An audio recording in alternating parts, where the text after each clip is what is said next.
नमस्कार दोस्तों, गार्गी क्लासेस पर आपका स्वागत है। डेट आज की 3 मई 2022। देख लेते हैं इंडियन एक्सप्रेस की इंपॉर्टेंट न्यूज़ जो अभी हम इस वीडियो में डिस्कस करेंगे।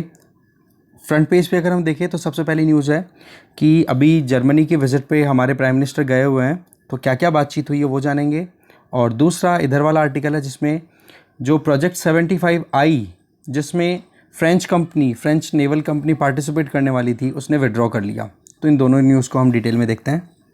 देखो, सबसे पहली चीज़ तो ये है कि G7 समिट होने वाली है नेक्स्ट मंथ, उसमें जर्मनी होस्ट कर रहा है उसको, तो इंडिया को इनविटेशन मिला है। दूसरा, दोनों कंट्रीज़ के बीच में एक कन्वर्जेंस आई है, जो भी स्टेटमेंट डिक्लेयर हुआ उसमें कि भाई बॉर्डर है वो चेंज नहीं होनी चाहिए यूनिलैटरली वायलेंट मैनर में। पॉइंट आ रहा है यूक्रेन रशिया वॉर को लेके, और एक नेशन की सॉवरेनिटी हर तरीके से प्रोटेक्ट होनी चाहिए। ठीक है, तो ये कन्वर्जेंस वाली बात कही। इसके आगे इंडो पैसिफिक रीजन के लिए दोनों लीडर्स ने अपनी तरफ से कमिटमेंट दिखाए हैं कि ग्लोबली अगर देखें तो इंडो पैसिफिक रीजन बहुत ही ज़्यादा वल्नरेबल है। अभी कॉन्फ्लिक्ट्स लगातार हैं, चैलेंजेस वहाँ पर राइज होते चले जा रहे हैं। इसके आगे दोनों कंट्रीज़ के बीच में ये बात हुई कि वो जो इंटरनेशनल लॉज हैं सी को लेकर के, ओशन वाटर्स को लेकर, लेन ऑफ कम्युनिकेशन को लेकर के, तो बोलो वहाँ पर united nation convention on laws of sea, UN clause 1982 का जो हमारे पास में रेगुलेशन अवेलेबल है वो फॉलो होना चाहिए, चाहे फिर वो इंडियन ओशन हो, चाहे साउथ चाइना सी हो, चाहे पैसिफिक ओशन हो, कहीं पर भी, क्योंकि चाइना वहाँ पर एग्रेशन दिखा रहा है ना, इसलिए। साथ में अभी आपको पता है मुंबई में जनवरी के टाइम की बात है, मुंबई में जर्मन नेवी का एक शिप, ठीक है, बायर्न, वो आया था, ठीक है, अपने रिफ्यूलिंग करने के लिए उस हिसाब से। तो बोला इस तरीके से कन्वर्जेंस जो है वो इंडिया और जर्मनी में और बढ़ेगी, और ज़्यादा इंगेजमेंट्स होंगे। तो जर्मनी ने यहाँ तक कहा है कि भाई इंडियन नेवी के जो शिप्स हैं वो भी जर्मनी के पोर्ट्स को विजिट करें फ्रेंडली मैनर में। इसके आगे जर्मनी और इधर आप देख सकते हो कि इंडिया के बीच में एक एग्रीमेंट साइन हुआ है। जर्मनी और इंडिया के बीच में एक एग्रीमेंट साइन हुआ है जिसका नाम है triangular development cooperation and renewable energy partnership. ठीक है, दोनों साइड्स ने एग्रीमेंट साइन किया है माइग्रेशन को लेकर के, मोबिलिटी को लेकर के, ग्रीन हाइड्रोजन टास्क फोर्स को स्टैब्लिश करने के लिए और एनवायरनमेंट के लिए। ये कन्वर्जेंस पॉइंट है जहां पर जर्मनी और इंडिया एक पॉइंट पे आपको एक प्लेटफॉर्म पे दिखेंगे। इसके आगे जर्मनी और इंडिया के बीच में 6th round of biennial, that means हर 2 साल से होने वाली इंटर गवर्नमेंटल कंसल्टेशन जो है वो भी होने वाली है अभी। इसके आगे जर्मनी और इंडिया के बीच में कॉपरेशन और ज़्यादा आ रहा है ग्रीन एनर्जी की तरफ, जिसमें जर्मनी ने ये कमिट किया है कि हम 10 बिलियन यूरो के लगभग 2030 आते आते इंडिया में इन्वेस्ट करेंगे। ठीक है, ग्रीन हाइड्रोजन टास्क फोर्स है वो स्टैब्लिश करने की बात कर दी है। इसके आगे तो इस ग्रीन हाइड्रोजन टास्क फोर्स के बेसिस पे हाइड्रोजन इंफ्रास्ट्रक्चर है उसको प्रमोट करना। ठीक है, तो ग्रीन इकोनॉमी की तरफ मूव करने का ये प्रोग्राम है। तो ये इंडिया जर्मनी हो गया। इसके आगे चलते हैं। नेक्स्ट है प्राइम मिनिस्टर नरेंद्र मोदी अभी फ्रांस की विजिट पे भी जाएंगे, बट उसके जाने से पहले थोड़ा सा एक नेगेटिव पॉइंट निकल के आया, वो ये कि फ्रांस की तरफ से जो डिफेंस मेजर नेवल ग्रुप है, ठीक है ना, मेजर नेवल ग्रुप, उसने अपने आप को विड्रॉ कर लिया है प्रोजेक्ट 75 इंडिया से, जिसके अंडर में 6 कन्वेंशनल सबमरीन्स को प्रोड्यूस करना था। प्रोडक्शन तो होना था इंडिया में, बट टेक्नोलॉजी ट्रांसफ़र होनी थी इस कंपनी के द्वारा फ्रांस से इंडिया में, जिससे कि इंडियन नेवी को सबमरीन्स और दी जा सके। ये लगभग 43,000 करोड़ रुपए का प्रोजेक्ट था, जिसमें जो नेवल ग्रुप है फ्रांस का, उसने क्या कह के विड्रॉ किया है कि बोले इसके अंडर में जो गवर्नमेंट ने अपनी तरफ से रिक्वेस्ट फॉर प्रपोजल दी है ना, जो कंडीशंस दी है, बोले वो हमारे लिए फेवरेबल नहीं है, हम इसलिए इसको कंटिन्यू नहीं करेंगे। बेसिकली ये प्रोजेक्ट 75 आई है, इसके तहत करना क्या था कि एक तरीके से OEM कॉन्सेप्ट पे काम करना था, original equipment manufacturer, that means production India में होना है, ठीक है, मैन्युफैक्चरिंग, और टेक्नोलॉजी आएगी बाहर से। इसके लिए कोलैबोरेशन कराना था कंपनीज़ के बीच में। प्रोजेक्ट 75 आई है, ये सेकंड प्रोजेक्ट है सबमरीन बिल्डिंग का इंडिया में, और इसमें नेवल ग्रुप जो था वो पार्टिसिपेट करता, जिसमें 6 कलवरी क्लास की स्कॉर्पियन कन्वेंशनल सबमरीन से वो प्रोड्यूस करने की बात है। ठीक है, इसके पहले आप देखोगे कि इस प्रोजेक्ट 75 है वो ऑलरेडी कंप्लीट हो चुका है, जिसमें नेवी के लिए 6 ये कन्वेंशनल स्कॉर्पियन क्लास की सबमरीन्स प्रोड्यूस की जा चुकी हैं, जो कि हैंडओवर हो जाएगी, कमीशन हो जाएंगी नेवी में नेक्स्ट ईयर तक। ठीक है, तो प्रोजेक्ट 75 आई भी इसी का एक मानो एक्सटेंशन ही है, पर इसमें हाँ टेक्नोलॉजी थोड़ी एडवांस काम में लेने वाले थे। पर वही चीज़ है कि अब फ्रांस के नेवल ग्रुप ने विड्रॉ कर लिया है, तो दूसरे जो कंपनीज जो कर रही थी पार्टिसिपेट कि हाँ भाई हमें मिल जाए ये बिड, तो उनमें से अब कोई ऑप्शन एक्सप्लोर किया जाएगा। तो ऐसे में ये DCNS, ये कंपनी, इसी का नाम अब है नेवल ग्रुप। इसी ने पार्टिसिपेट किया था प्रोजेक्ट 75 में, पर मना कर दिया अभी, क्योंकि कंडीशन अभी पसंद नहीं आ रही है। अभी जो प्रोजेक्ट 75 आई है, इसमें AIP टेक्नोलॉजी यूज़ करनी है। क्या है इसका नाम? Air independent propulsion system. इसमें क्या होता है कि फ्यूल लंबे समय तक कंज्यूम किया जा सकता है, लंबे समय तक सबमरीन को पानी के अंडर में रखा जा सकता है, और नॉइस भी कम करता है ये, और डीजल कंजम्पशन भी कम होने के चलते बेनिफिट है। ठीक है, इसके आगे देखें, ये जो प्रोजेक्ट है प्रोजेक्ट 75 आई, इसमें मेंटेनेंस, हाई टेक्नोलॉजी टूल्स को डेवलप करना, indigenously air independent propulsion system को तैयार कर लेना, ये सारी चीज़ें तैयार करनी थी। ठीक है, तो ये थी मेन चीज़। इसके आगे देखो, टोटल 5 कंपनियां हैं। फॉरेन कंपनीज़ की बात करें तो 5 कंपनियां पार्टिसिपेट कर रही थी प्रोजेक्ट 75 आई की, जब ऑक्शन हो रही थी, बातचीत हो रही थी कि हाँ जी कौन प्रोड्यूस करेगा इंडिया में आकर के। और इंडिया की तरफ से 2 कंपनियां शॉर्ट लिस्ट हुई थी। इंडिया की तरफ से हुई थी मझगांव डॉकयार्ड शिप बिल्डर्स, और इसमें आप देख लो दूसरी थी लार्सन एंड ट्यूब्रो। ठीक है, इन दोनों के साथ में कोलैबोरेशन करवाना था फॉरेन कंपनीज़ का। और फॉरेन कंपनीज़ में लिस्ट में कौन कौन थे?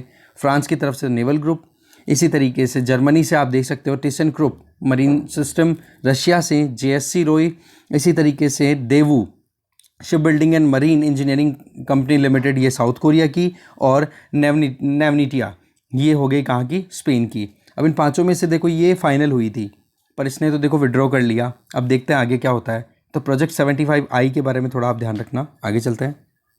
नेक्स्ट न्यूज़ है, देखो यहाँ पर आप देख सकते हो कि ये जो लड़की आपके सामने है, हर्षदा गरुड़। ठीक है, इन्होंने जूनियर वर्ल्ड चैम्पियनशिप में गोल्ड जीत लिया है वेट लिफ्टिंग में। ठीक है, तो यही चीज़ आप ध्यान रखोगे।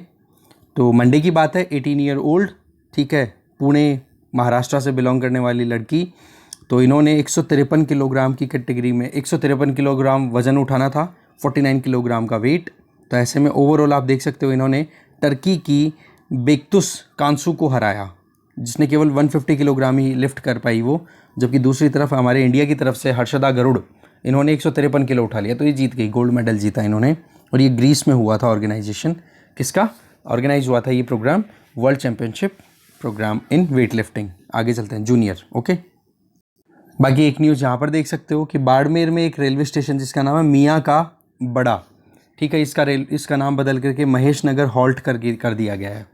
छोटी सी एक न्यूज़ ये थी। आगे चलते हैं, फिर आ गए हम एक्सप्लेन पेज पे।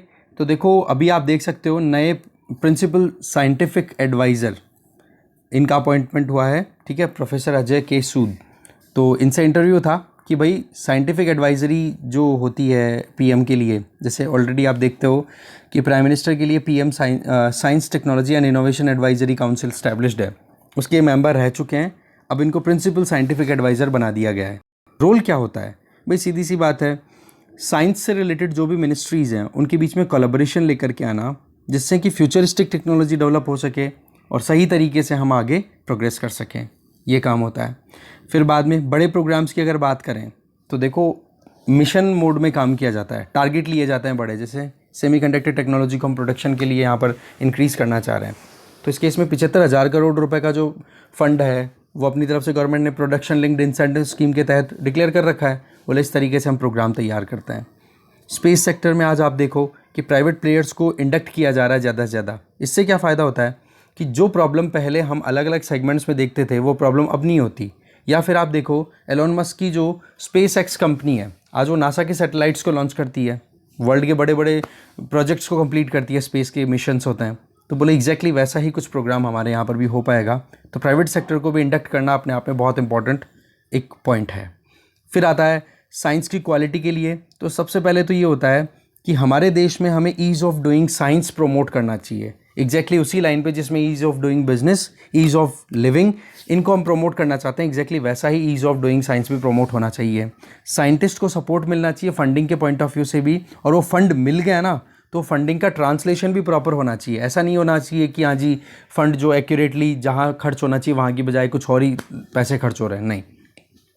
ट्रांसलेशनल रिसर्च पर भी फोकस किया जाने की बात कर रहे हैं। इसका मतलब ये नहीं कि आप पुरानी किसी मतलब बाहर किसी ने रिसर्च कर ली उसको यहाँ पे ट्रांसलेट कर लिया और फिर काम कर लिया और पैसा बना लिया, नहीं। आप सेकंड हैंड टेक्नोलॉजी यूज़ नहीं करोगे, आप यहाँ पर नई चीज़ बनाओगे, पर हाँ उसमें कुछ ऐसा तैयार करोगे सिस्टम जिससे कि एक तरीके से डाइवर्सिटी कहीं हिंड्रेंस ना बन जाए ओवरऑल अगर देखें। और अगर देखा जाए तो पिछले कुछ समय में साइंस ने जो प्रोग्रेस इंडिया में किया वो काबिल तारीफ़ है, हम इस पर कंटिन्यू कर रहे हैं, ऐसे समथिंग बातचीत हुई है। आगे चलते हैं। नेक्स्ट है देखो, आईआईटी मंडी ने अपनी तरफ से एक नया ओरल ड्रग तैयार कर लिया है कि भाई हम डायबिटीज़ को ट्रीट कर सकते हैं। तो उस ड्रग का नाम है PK2, जो क्या करेगी, जो पेंक्रियाज होता है हमारी बॉडी में, अग्नाशय होता है जो कि इंसुलिन रिलीज़ करता है, जो कि हमारे ब्लड में शुगर लेवल को कंट्रोल करने का काम करता है, वो इंसुलिन को रिलीज़ करने के लिए ट्रिगर करेगा ये PK2 जो टेबलेट है। ठीक है, किसको? पेंक्रियाज को।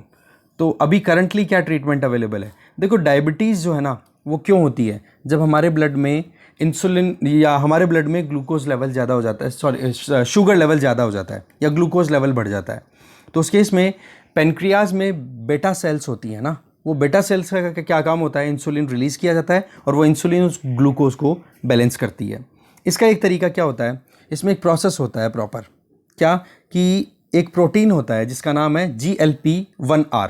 ओके, वो हमारी सेल्स में प्रेजेंट रहता है और ये जो प्रोटीन है ये बाइंडिंग करेगा किसके साथ में? एक हार्मोनल मॉलिक्यूल है जिसका नाम है GLP-1। इसका मतलब ये तो प्रोटीन है GLP-1R और दूसरा है GLP-1। तो इस तरीके से GLP-1 और ये दोनों बाइंड हो जाते हैं, बाइंड होकर के अल्टीमेटली जो ग्लूकोज लेवल है उसको कंट्रोल करने में प्रॉब्लम नहीं आती। तो जैसे ही हम खाना खाते हैं, इंजेस्ट करते हैं मील को, तो ये प्रोटीन जो है ये बाइंड कर लेता है और इस तरीके से GLP-1 और GLP-1R ये दोनों जब बाइंड अप हो जाते हैं तो ओवरऑल ये प्रोसेस कंप्लीट हो जाता है और ग्लूकोज लेवल जो है वो कंट्रोल में आ जाता है। करंटली जो ड्रग्स दी जा रही हैं जिनमें डायबिटीज़ को कंट्रोल करने के लिए, जिनमें आप एक तो देख सकते हो एक्सेनाटाइड और एक होता है लीरेगुलेटाइड।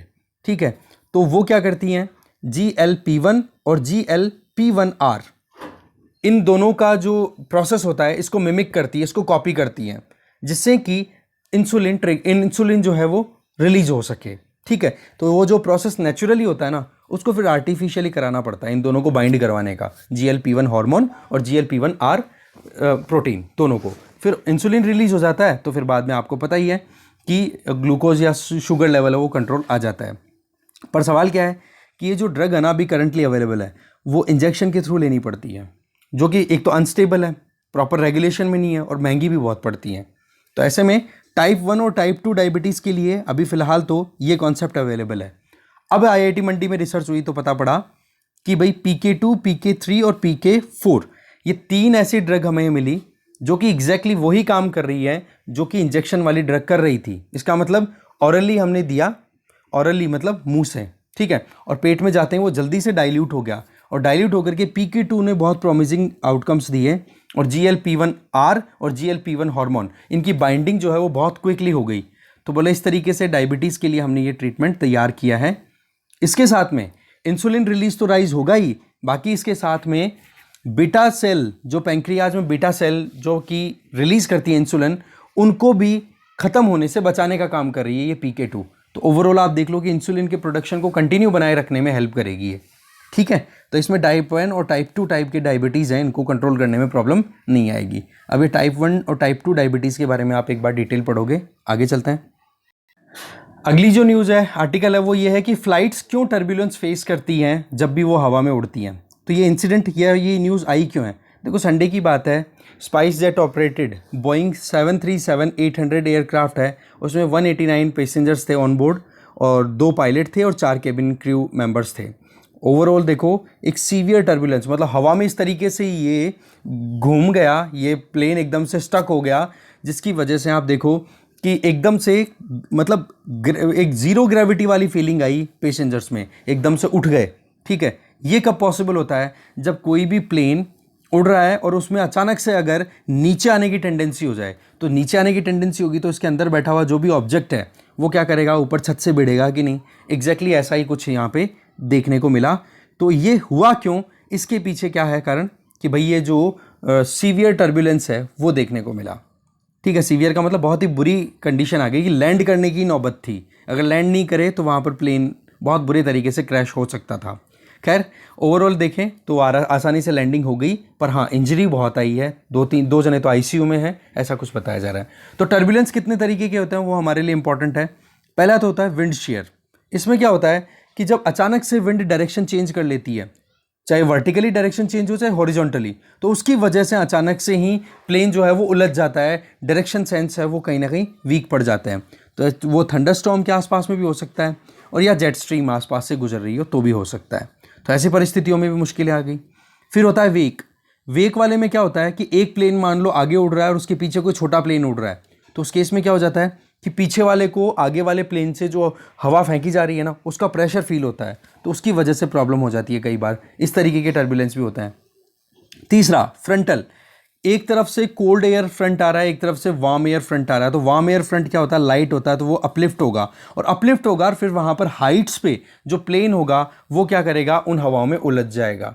तो इस तरीके का जो फ्रंटल सरफेस क्रिएट हो रहा है, फ्रंटल एयर क्रिएट हो रही है, that is known as frontal turbulence. तो इसकी वजह से भी प्रॉब्लम आती है। कई बार फ्रिक्शन ज़बरदस्त होता है, मान लो सामने से हवा आ गई, एकदम से ऊपर उड़ रहा है प्लेन, इधर ठंडा है इधर गर्म है, और ये गर्म वाली हवा ऊपर उठ गई एकदम से, तो ऐसे में वहाँ प्रॉब्लम क्रिएट कर सकती है। मैकेनिकल टर्बुलेंस में क्या है, मान लो कोई बड़ा ऑब्जेक्ट है, कोई माउंटेन भी हो सकता है या कोई बिल्डिंग भी हो सकती है, तो वहाँ पर वो नॉर्मल एयर सर्कुलेशन को थोड़ा डिस्टर्ब कर देती हैं, तो उसकी वजह से भी प्लेन्स को बहुत प्रॉब्लम आती है। कन्वेक्टिव में क्या होता है कि आपको पता है कि सन रेज जब गिरती हैं तो वहाँ पर हवा है वो क्या होती है, गर्म, और उसकी कोशिश रहती है असेंड करने की, ऊपर उठने की। तो ऊपर जब हवाएं उठती है, और वो भी एकदम ज़बरदस्त गस्टिंग वे में, ठीक है, गस्ट करती है हवाएं, ऊपर उठती हैं, तब भी बहुत ज़्यादा प्रॉब्लम होती है प्लेन्स को। और क्लियर एयर, कि जब एक फ्रंट से दूसरे फ्रंट में एंटर होता है तो हवाओं का एक जो डेंसिटी है, स्पीड है, उसमें वेरिएशन आता है, तो ऐसे, और डायरेक्शन का डिफरेंस भी आता है, तो उसमें भी प्रॉब्लम आ जाती है। और एक होता है माउंटेन वेव, ये सबसे डिफिकल्ट रहता है। इसमें क्या होता है, माउंटेन्स जो हैं वहाँ पर आप देखो कि हवाएं या तो ऊपर उठने की टेंडेंसी रखती हैं या नीचे बैठने की टेंडेंसी रखती हैं। तो इस केस में जब ऊपर उठती हवाएं हैं और प्लेन को इधर आकर के यहाँ पर लैंड करना है एयर स्ट्रिप पे, तो वहाँ पर उनको बहुत मुश्किलें होती हैं। तो ये भी कहीं ना कहीं ऑसिलेशन का काम कर जाता है, और कहते ना कि प्रॉब्लम आ जाती है प्लेन्स को लैंड करने में इस तरीके से। तो ये सिनेरियो है, 7 तरीके का होता है टर्बुलेंस। इसके आगे टर्बुलेंस को चेक करने में, या प्लेन की जो मूवमेंट होती है एकदम पीक पे, जब एकदम मैक्सिमम हाइट पे उड़ता है प्लेन, तो उसके लिए देखो जी फैक्टर कैलकुलेट किया जाता है, G force, G stands for gravitational force. तो उसमें अगर 1G वैल्यू आ रही है उसकी, तब तो देखो एकदम प्रॉपर बैलेंस में चलता है, प्लेन एकदम बढ़िया उड़ता है। प्लस में अगर है तो थोड़ा फेवरेबल है, पर अगर माइनस में है इसका मतलब प्लेन नीचे आ रहा है, ठीक है। तो इस तरीके से अभी ये जो प्लेन था, ये चल रहा था 2.4G और 1.36G। अब आप देख लो कितना डिफरेंस आ गया दोनों में। तो अचानक से ग्रेविटी, जीरो ग्रेविटी फील हुई, यूँ लगा जैसे कि प्लेन नीचे जा रहा है और पैसेंजर्स हैं वो छत से भिड़ रहे हैं उसके। तो इस तरीके से लगभग कुछ मिनट्स के लिए ऐसा एक्सपीरियंस रहा। फिर दुर्गापुर वेस्ट बंगाल में उसको लैंड करवा दिया, सेफली लैंड हो गया प्लेन। तो बाकी इंजरीज बहुत आई है लोगों को। आगे चलते हैं। नेक्स्ट देखो, अभी ज़्यादा कुछ खास नहीं है, बस इतना सा इसमें कि एक स्लेव शिप जिसका नाम है क्लोटिल्डा, ठीक है, वो 1860 के टाइम पर यहाँ से अफ्रीका से गुजरा, यहाँ से, और अल्टीमेटली पहुँचना था यहाँ पर मोबाइल बे, मोबाइल रिवर का नाम है, ठीक है, नॉर्थ अमेरिका में, वहाँ पर पहुँचना था। तो उसी दरमियान बीच में कुछ जगहों पर तो स्लेव्स को उतार दिया था, बाकी बाद में वो शिप जो है वो संक कर गया, मतलब एक तरीके से सिंक कर गया, संक क्यों बोल गया मैं, सिंक कर गया, ठीक है। तो ऐसे में आप देखो ये स्लेव का जो ट्रेड था वो किस लिए होता था, यहाँ पर ये न्यू वर्ल्ड में जो कॉलोनाइजर्स थे, कॉलोनियल पावर्स थी, वो यहाँ से यहाँ मूव करके गई थी, और इनको यहाँ पर खेती करवानी थी ज़बरदस्त तरीके से, ठीक है, कैरेबियन आइलैंड्स में या फिर इधर मैक्सिकन गल्फ़ के आसपास में, ठीक है, कॉटन की हो गई या फिर शुगर केन प्लांटेशन है उसमें। तो उनको ज़रूरत थी लेबर की, और लेबर वो यहाँ से अफ्रीका से उठाते थे जिनको स्लेव्स बोलते थे, ठीक है। और स्लेवरी वहाँ पर बहुत, मतलब आप देखो 19वीं शताब्दी में बंद कर दी गई थी, ठीक है, 1860 के लगभग ही वहाँ पर अमेरिकन कांग्रेस ने बंद कर दिया था स्लेवरी। तो ये अपने आप में लास्ट शिप था, ठीक है, स्लेव्स को ले जाने वाला, पर ये सिंक कर गया था, उसी के रिमेन्स अभी मिले हैं, वही चीज़ यहाँ पे बताई जा रही है, ठीक है ना। तो ज़्यादा कुछ खास है नहीं, बस इतना सा मोबाइल रिवर के पास मिला। मोबाइल रिवर इधर है नॉर्थ अमेरिका में, थोड़ा ध्यान रख लेना, इसमें क्वेश्चन आ सकता है, ठीक है। आगे चलते हैं। इकोनॉमी पेज पे कुछ खास है नहीं जिसको हमें डिटेल में देखना हो, बस एक चीज़ है कि अभी जीएसटी का ग्रुप ऑफ मिनिस्टर्स की जो अभी कंसल्टेशन चल रही है कि हाँ हम टैक्स रेट्स को रिवाइज़ करें, तो उस पैनल ने अपनी तरफ से रिकमेंड किया है कि गेमिंग, ऑनलाइन गेमिंग, कसिनो और जो रेसिंग होती है, हॉर्स रेसिंग, और ये बोला इनको 28% जीएसटी स्लैब में डालना है हमें। बाकी तो देखते हैं आगे क्या आउटकम निकलता है, फिलहाल तो ये कंसल्टेशन हो रहा है। हमारे यहाँ पे बेरोज़गारी की दर अप्रैल में बढ़ी है, 7.83% तक पहुँच गया है बेरोज़गारी का पूरा। अनएम्प्लॉयमेंट को हम पहले ऑलरेडी डिस्कस कर चुके हैं, तो ज़्यादा यहाँ पर डिस्कस नहीं करेंगे।